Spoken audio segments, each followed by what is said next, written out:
Hablar de salud es hablar de bienestar físico y mental.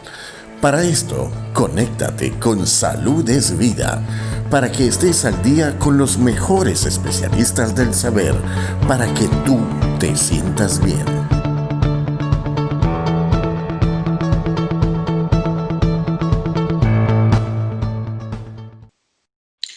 Estamos con la doctora Andreina Betancourt, quien es otorrinolaringóloga desde España. Vamos a hablar sobre un tema bastante particular y común, sobre todo para aquellos padres primerizos que se desesperan un poquito. Actualmente trabaja en el Centro Médico de Quirón, en Alicante, y por supuesto en esa plataforma grandiosa de venezolanos online, que de eso vamos a hablar después. ¿Cómo es la otitis, Andreina? Gracias por aceptar nuevamente la invitación y sobre todo acompañarnos, me incluyo, porque bueno, somos mamás, tú eres especialista, eres mamá también, pero eres conocedora de la materia. Pero esta patología, sobre todo este malestar que genera en los niños es bastante desagradable, y sobre todo el niño no se sabe expresar. Andreina, hay ciertos escenarios de otitis donde se presentan a muy temprana edad. Entonces yo quiero que expliques qué es lo que pasa fisiológicamente cuando ocurre una otitis o cuándo se le debe dar de este tipo de diagnóstico, Andreina. Muy bien, pues bueno, muchas gracias por invitarme nuevamente. Yo encantada de participar cuando quiera. Y bueno, las otitis realmente sí, como dices, es una patología muy frecuente en la infancia y por supuesto que tiene una explicación fisiológica, una explicación anatómica. Los niños, bueno, antes de eso, que es algo que yo hablo mucho, hay una comunicación que existe entre el oído con la nariz. Esa comunicación permite que el moco que se genera en el oído se drene a través de la nariz y se pueda expulsar. Esa comunicación se llama trompa de Eustaquio y es sumamente importante para el funcionamiento adecuado del oído, sumamente importante. Entonces, en los niños lo que pasa es que al ser más pequeños, o sea, los niños no son adultos en miniatura, los niños son niños y tienen sus características. Una de esas es que esa comunicación es más corta, es más pequeña, evidentemente, y sobre todo es más horizontal. En los adultos tenemos la comunicación, digamos, así. Pues en los niños es bastante horizontal. ¿Qué pasa? ¿Qué problema ocasiona eso? Que la mucosidad que se genera en el oído pierde la ayuda de la gravedad para poder drenarse hacia la nariz. En los adultos drena fácilmente porque va en bajada, pero en los niños al estar horizontal es más fácil que se quede acumulada. Además, como es un conducto más pequeño y más corto, las bacterias que normalmente en los resfriados comunes, en las amigdalitis, en cualquier, sobre todo en invierno, cualquier agente infeccioso, cualquier bacteria o virus que tengamos ahí a nivel de la garganta, pues está a un paso el oído a través de esa comunicación, que además la tiene facilita porque no está en horizontal, o sea, no tiene ni siquiera que subir demasiado, lo tiene allí. Corto, estrechito y horizontal. Entonces, es más fácil aún que esas bacterias o esos virus pasen de la garganta o de la nariz hacia el oído, y además cuando llegan al oído están en un medio con moco que es más caliente, más húmedo y es bueno, perfecto para que proliferen y hagan fiesta allí, y por eso es que se ocasionan las otitis. Es importante que este es el mecanismo de producción de las otitis medias, porque hay diferentes tipos de otitis, pero probablemente el que más preocupación genera a los padres, porque es la más frecuente, es la otitis media aguda, que es el mecanismo fisiológico que acabo de explicar. De hecho, es la segunda causa de infecciones en los niños, o sea, que van a urgencias en pediatría, o sea, que es algo muy, muy frecuente. Al hablar de otitis, Andreina, es infección. Es decir, cuando ya se diagnostica la otitis, ¿el tratamiento sería ya antibiótico? No, la otitis es la inflamación del oído. Esa inflamación puede ser infecciosa en la mayoría de los casos, pero también hay un tipo de otitis que es la otitis media, no aguda, sino otitis media serosa o seromucosa, que es un paso previo, digamos, a la otitis media aguda. En la otitis media serosa lo que pasa es que esa comunicación, por algún problema, se inflama, se cierra, y al cerrarse la comunicación, el moco que se produce en el oído se queda acumulado y se llena de moco. Entonces, esto hace que el niño no escuche bien, porque es como si tuviera un tapón, pero de moco, que hace que no escuche bien. Puede ser que le duela un poco, pero no es el dolor de la otitis típico que estamos acostumbrados, sino como que le pincha, puede ser que se toque un poquito el oído, pero no le da fiebre, no es una infección. Y en este caso el tratamiento no es infeccioso, perdón, no es con antibióticos. Muchas veces este tipo de otitis seromucosa es aguda, y porque, por ejemplo, el niño está constipado y se suele resolver espontáneamente o con poco tratamiento. Pero en algunos casos se cronifica en el tiempo, dura más de 3 meses, o sea, más de 3 semanas, y en esos casos, pues ya es una otitis media seromucosa crónica en la que los tratamientos siguen sin ser antibióticos, pero ya se complica un poco más la cosa. Ya se necesitan otras cosas. Ahora, aparte de, bueno, como tú dices, el ambiente, la parte, en este caso del invierno, factores normales, comunes que pudieran afectar, así como el oído, otro tipo de partes del cuerpo, ¿ok? ¿Qué otro tipo de factor de riesgo tienen los niños para generar una otitis? Los niños o hombres, sexo masculino, tienen más predisposición a padecer otitis que las niñas. Otra cosa muy importante es, y ahora es porque me río, es que los padres sean fumadores. El tabaco afecta a todo. Que los padres sean fumadores es un factor de riesgo, y pues el acudir a centros, o sea, la escolarización temprana, es decir, ir a guarderías o centros de cuidados diarios porque están en contacto con otros niños. Y el clima, efectivamente el clima en invierno es mucho más frecuente. Esas son las más importantes. Ahora, Andreina, aquellos niños donde les gusten esas actividades extracurriculares como es la natación, etcétera, etcétera, muchos papás se ven que le ponen, tú sabes, tu taponcito, ese tipo de cosas para evitar, porque está el papá precavido y el papá sobreprotector y el papá obsesivo. Entonces yo quiero que le des un mensaje. Estos protectores son efectivos, hay que ponérselo, eso pudiera ser una manera de evitar el ingreso del agua. El agua pudiera también, de la piscina, obviamente, la mayoría de las piscinas están tratadas, pero quizás haya alguna que no tenga el tratamiento de limpieza óptimo, y por temor el papá o la mamá le pone entonces esos protectores a nivel de oído. Es bueno ponérselos siempre o como medida de prevención. Vale, en este caso, en actividades ya con agua, en general, ya estaríamos hablando del tercer tipo de otitis más frecuente que hay, que es la otitis externa. Ya no tiene nada que ver con el invierno, ni los constipados, ni el tubito que tiene que la nariz, no tiene nada que ver con eso.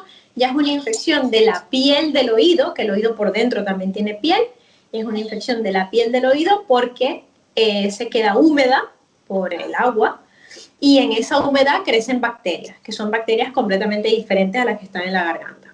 Entonces, en estos casos, yo a los padres no les suelo recomendar que a todo el mundo le pongan tapones. O sea, yo me baño en la piscina, mi marido se baña en la piscina, y probablemente tú te bañas en la piscina y no utilices tapones. Y esto es un tipo de otitis que ya no tiene que ver realmente con la edad, tiene que ver más con la exposición al agua. Lo que pasa es que los niños, sí que es verdad que es más frecuente que desde que salga el sol hasta que se oculta, están dentro de la piscina. Y uno, el adulto, no. Entonces, y además los niños bucean más que los adultos, entonces por eso puede ser que sea más frecuente en ellos. Pero en principio, una persona normal no tiene por qué usar tapones, o sea, tiene que hacer vida normal. Ahora, si es una persona que tiene algún defecto en el oído, que es muy raro, o que me digas, mira, es que mi hijo se baña en la piscina y a los 3 días seguro que tiene una otitis, son otitis de repetición, todos los veranos 5 otitis. Bueno, ok, en esos casos evidentemente que sí. o si tiene algún problema en la membrana timpánica, una perforación de la membrana timpánica, por la razón que sea, en esos casos hay que protegerlo.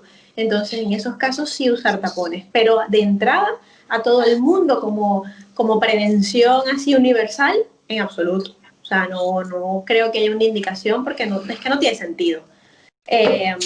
Me importa más, lo que pasa es que, claro, esto tiene que ser niños más grandes que se den cuenta, es que no se quede húmedo el oído, que si tú notas que tienes agua dentro del oído, o si tu hijo nota que tiene agua en el oído, pues que te diga, mamá, tengo agua en el oído, y tú sepas cómo hacer para secarlo, para que no tenga la otitis.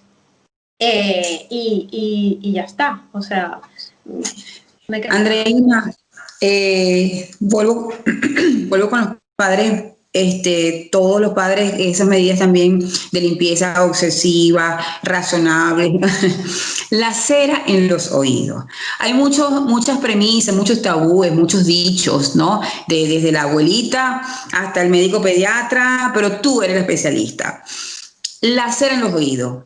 ¿Es bueno tener cera en términos normales, no en abundancia? Otros dicen que hay que tener una abundancia por si se le mete algún insecto, se queda allí y evita que ingrese a la parte del oído, y bueno, y evitar cualquier situación más dramática. Explica cuál es la verdad. ¿La cera debe o no debe estar? ¿A qué magnitud debe estar? ¿Cada cuánto se tiene que hacer la limpieza en los oídos? Hay que formar. Vale. Pues la cera, es que deberíamos dejar de hablar de ella. O sea, la cera está allí y ya está. A ver, ¿cómo le explico? O sea, da igual qué cantidad de cera tienes. Tú no sabes qué cantidad de cera tienes, entonces déjala estar. No hay que limpiarla, no hay que obsesionarse, no hay que buscarla, no hay que ir al otorrino cada 6 meses para estar súper limpio, no hay que meterse ni bastoncitos, los Q-tips, ni las cosas esas que venden con fuego, maravillosas de la farmacia. Olvídate que tienes cera, olvídate. O sea, eso es algo que es como, no sé, es como decir, oye, pero es que no sé cuánta saliva tengo, me voy a empezar a escupir todo el día. A ver. Ok, no, es algo fisiológico que tiene que estar allí. Es algo de uno que uno produce. Una es verdad que hay personas que producen en más medida que otras, porque bueno, no todo el mundo es igual, y solamente hay que prestarle atención a la cera si produce algún problema. ¿Qué problema puede producir la cera? Pues que se haga un tapón y la persona deje de escuchar o tenga molestias, porque a veces puede molestar un poco, no dolor, pero sí molestar un poco, y sobre todo que sentir que tienes el oído taponado o que no puedes escuchar bien. Vale, allí cuando ya hay ocasiona un problema, pues sí, vamos a prestarle atención a la cera, pero antes que eso, olvídate. O sea, la cera está allí por algo, y la cera está allí porque tiene, para empezar, lo que habías dicho, un efecto físico de protección para que no entren agentes externos, sea insectos o sea lo que sea. Y por otro lado también tiene un efecto de lubricación del oído, de la piel esa que está allí en el conducto, pues necesita también lubricarse, como necesitamos lubricarnos toda la piel, y la cera ayuda a eso. Y también tiene factores antimicrobianos. Entonces también nos protege contra una posible otitis. Por eso la cera es buena, es nuestra amiga, déjenla quieta. Por supuesto, si se sale por fuera, que se ve ahí en la parte esta de externa, pues eso sí se puede limpiar, obviamente. O sea, no vamos a estar ahí, no, o sea, sentido común. Pero la parte de adentro, nada. Todos los otorrinos con 4 dedos de frente te dirán que los oídos se limpian con los codos. O sea, no se limpia, no llega, no se puede. ¿Vale? Claro. Pues ya qué está. Bien, ¿no? Qué buena. Los bastoncillos a la basura o los utilicen en otra cosa. Yo los utilizo para pintar. Mira. Fíjate. Y no, qué buena, eres muy determinante. Y tú fuiste muy decente, porque hay personas que se meten hasta bolígrafos. Ya ves. O sea, entonces imagínate tú que pudieras lacerar más bien la parte del oído. Claro. O sea, pudiera ser más grave el remedio que la enfermedad.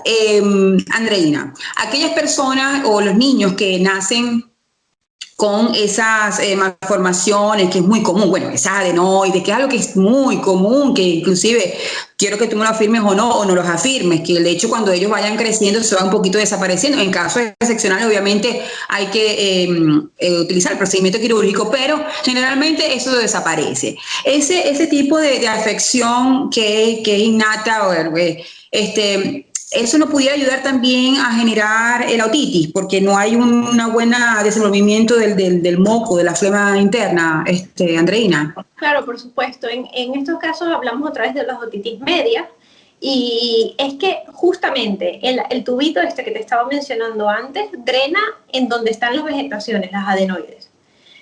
Si son muy grandes, es una de las causas de obstrucción de la trompa de Eustaquio, de ese tubito. Y por supuesto se crea el moco, o sea, se acumula el moco en el oído, y al acumularse el moco, pues hay predisposición a infección. Entonces las adenoides son sobre todo causa de otitis media seromucosa, que incluso pueden cronificarse porque las adenoides están allí, o sea, no es una gripe que va y viene, sino que están allí durante un buen tiempo. Entonces pueden ocasionar otitis seromucosas crónicas, y esas otitis seromucosas crónicas se pueden sobreinfectar a lo largo del tiempo y hacer otitis de repetición, porque está el moco ahí acumulado, las bacterias pues hacen fiesta.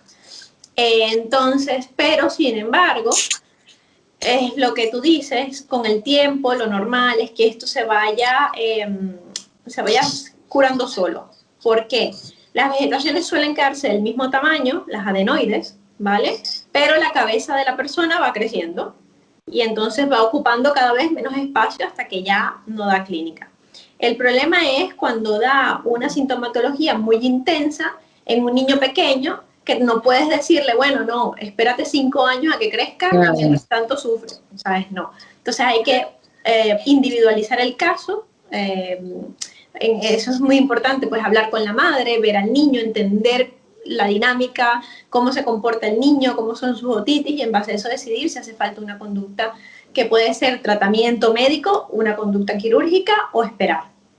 Y depende mucho también en este caso, porque a ver, la otitis seromucosa, que no es infecciosa, que cuando se cronifica, el problema que causa es la sordera, la pérdida de audición, que en un niño la audición es fundamental, porque uno no puede aprender a hablar si no escuchas.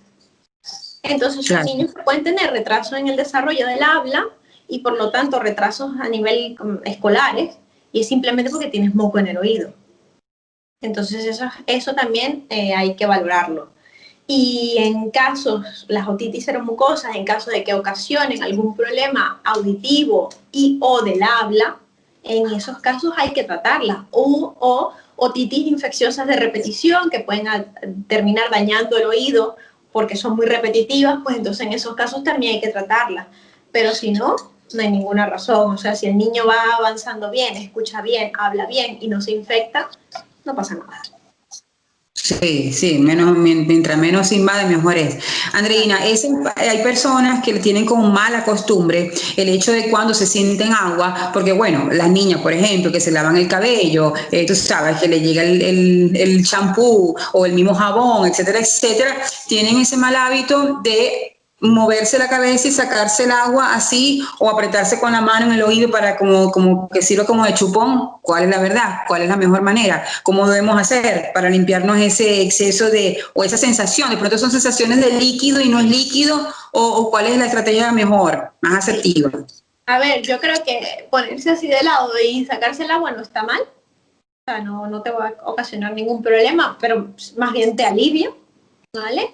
Hacerse así como chupón, yo no lo recomiendo, porque el oído es una cavidad cerrada y el tímpano es muy blandito y bate, o sea, va de un lado para otro. Entonces, si le haces así, puedes hacer efecto como de chupón y te puede molestar el tímpano. Tendrías que ser muy salvaje para perforártelo haciendo eso. Pero, claro. Tampoco uno no sabe quién está del otro lado de la pantalla, ¿no? Entonces, no lo sé. Y lo que yo creo que es una técnica que es súper buena, yo muchas veces lo hago para mí y lo recomiendo, es con el secador de pelo, en la función que es así como más fría, te coges el oído, la oreja, mejor dicho, la tiras así hacia atrás y hacia arriba y te secas el oído por dentro, en la función fría para no quemarte, obviamente, y con eso notas, porque se te seca enseguida, es que notas cómo entra el aire dentro del oído. Y yo creo que esa es una técnica muy fácil. Casi todo el mundo tiene un secador de pelo en casa. Claro, excelente. También hay medicaciones, hay medicaciones en la farmacia que son sprays, no sé si en todo el mundo lo habrá, al menos aquí en España sí que lo hay, que son unos sprays que te los pones en el oído y secan automáticamente el oído, que es otra opción, pero yo creo que el secador de pelo es más fácil. Ok, claro, y más práctico. Claro. Más práctico y más económico también. Exacto. Todo hay que valorarlo. Claro. Excelente, Andreina, muy bien. Bueno, yo creo que la parte preventiva obviamente ya lo has adelantado. Es importante también alertar obviamente lo que has dicho, de que si eso es a repetición, eso depende de cada clínica, ¿no? De cada niño en específico, es importante tomar conciencia porque las consecuencias, si no se llega a tiempo, quizás pudieran ser un poquito más graves, ¿no? Fíjate lo importante que has dicho, sobre todo al comienzo, cuando el niño tiene presente ese tipo de situaciones, entonces no escucha y puede retrasar inclusive el proceso de aprendizaje porque obviamente no escucha bien. Porque casualmente, siempre, según estadísticas, Andreina, cuando hay otitis, siempre es más un oído que en otro, ¿no?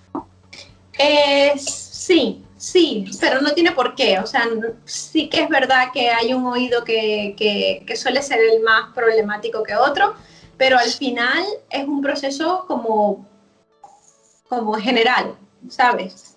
O sea, igual hay que estar pendiente del otro oído, es lo que me quiero referir. O sea, no tratar solamente uno, sino siempre estar pendiente de los dos, porque el mismo proceso está en los dos lados.